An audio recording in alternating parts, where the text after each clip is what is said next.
Donate. Beyond Boundaries, the Virginia Down Syndrome Association, Nonprofits telling their story, maximizing their impact. Richmond Region Tourism, the Chesterfield Chamber of Creating Commerce, partnerships that make a difference. Rhino Office of Economic Development, My Team Biz, the social enterprise brand. Girls for Change. On a mission.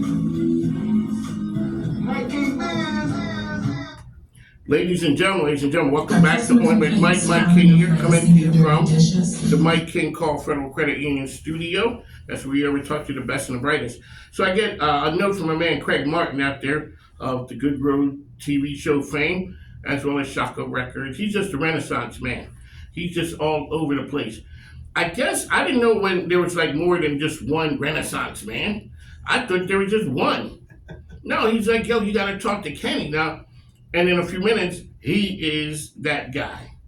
So anytime you get Florida in there with a run through in Philly, to go to New York, and then I see what you're doing, the Songs of Truth, the Awakening. I gotta ask you, have you always been a creative guy? Yes, always. I didn't realize it for a while, but I finally figured it out in high school and college, yeah. So what happened? You found your tribe? I found my tribe was a theater tribe in high school, really.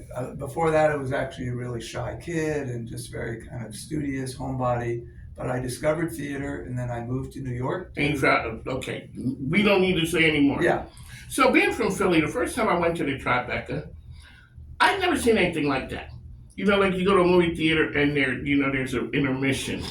You know, like those indie kind of films. Sure. I didn't grow up with that. When you were a kid, so your family, are they creative types too? Well, they're not actively creative, no. See, that was me. Yeah. And when you birth a creative, it's different. Because you guys are different. For sure. So my youngest son is a creative.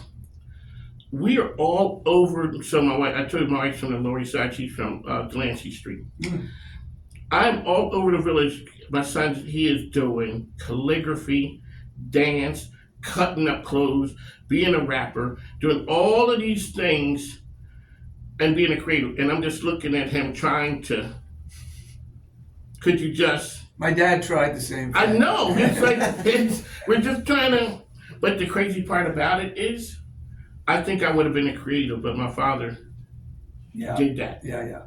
And then over the years, when I started doing this, I turned into that creative, and it's kind of like, it's fun. It's fun. But you guys are different. I'm just like part-time there. You know, I'm just like a newbie to the creative party. Yeah. But you guys operate different. You see things that other people don't see. Yeah. So, creative music is your thing. Theater, musical theater. All that. Any other creative parts, or are you kind of like in that lane? Oh, 100%. I also have been a photographer for many years. I used to have gallery shows, photography, filmmaking. Yeah. It was all those things. It was all those things that all happened to me in New York. I never thought about any of that till I moved to New York. What was it about? And New York is a crazy place to be at any time. Yeah. Now it's just it's ridiculous. Yeah. What was it about the New York scene that really did it for you? I just got exposed to things I never even heard of, I never thought about. I went just to do musical theater and comedy. I landed in Greenwich Village at NYU, and I discovered, experimental theater and dance and photography, filmmaking, and it just was all fascinating. There's a place we used to go to a lot. It's a bar called Down the Hatch. Mm-hmm. Down the Hatch, legendary. Yeah. You go. It was in the basement. You just walk down off of 6th Avenue. You would see any and everybody there, For sure. And that's. And then you saw that swing in there. Everybody used to swing in the. That was that was that was the New York before it got totally cleaned up. Oh, I know. Yeah. That was. It's too bad it got cleaned up. So when I first moved there with my wife, she's like, "Mike, stop walking." Like I'm just looking. Now I'm from a big city. Yeah. But it's not the city. Yeah. But there's an energy there of that. So this project that you have back there, the Songs of Truth, the Awakening, tell us about that. All right, so Songs of Truth is a musical. This is a concert of songs from a musical called Truth, which is based on the life and the great soul of Sojourner Truth. So this is a stage concert, so it is a narrative, presentation, but it's a selection of songs from the musical. And it's a way of bringing the musical back to life. And it happened very organically here in Richmond, based on people that I connected with and people that I started to meet, starting with Craig Martin and RB. Well, once you know Craig, you know everybody. It opens up. It does open it up a whole, as they say, a plethora of A different. plethora of different Yes. things. So I just really relocated to Richmond about 3 years ago. I've been visiting for 30 years because my family's here, but I wasn't based here. Once I met Craig and I started getting to meet the community, I found so many artists and so many great people here and so much richness to Richmond's history that Craig and I started talking about this project, Truth Musical, and we just started thinking, what could we do here in Richmond to just kind of bring it to life?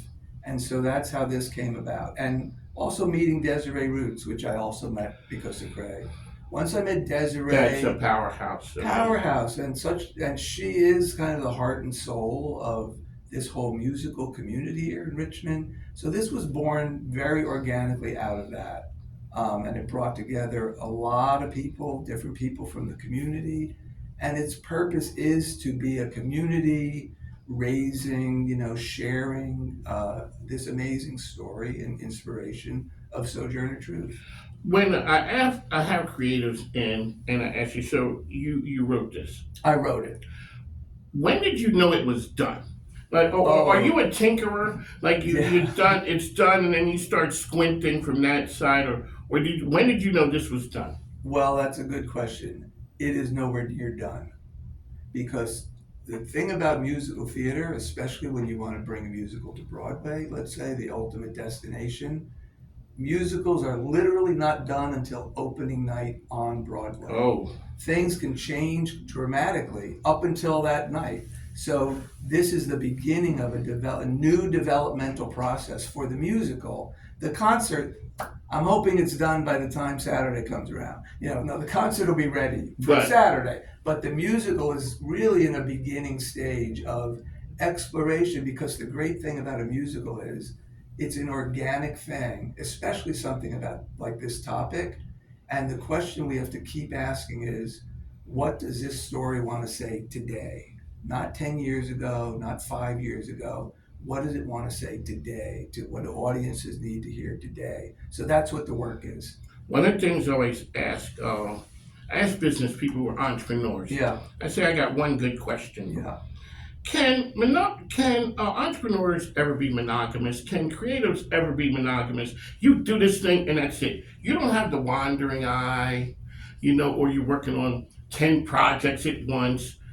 Can you guys ever be like that, or is it, I fell in love with this thing, and this is it. I'm not gonna be out there working on all these other projects. Well, you need both, believe me, because I have 5, 6, 7 different projects kind of on the table, that on the shelf.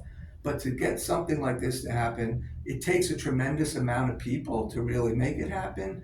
But if you want to be the person who's going to keep carrying it forward, you really have to just persevere and stay focused on it. So, and then when you finish with this one, yeah, you start tweaking it to try and make that trek to Broadway. Right. What happens? Do you start bringing on the other projects, or how does a project, say, percolate from the back burner up to the front? Does something happen, or you get an idea, or you meet someone? Well, you need key players. Like for this, we have an amazing director now who's coming down from New York. This is the first thing she's working on, just to help us out with the concert. Really, the first next step with a director would be much more like a workshop situation, where you bring in actors and you workshop the story, you try different things, and a path to Broadway would be several different steps of that. Really like just trying things out, playing with it. This is much more of like a hybrid. We're putting on a concert, it's a community-based thing, it's for the community. It's not meant to be the finished product at all.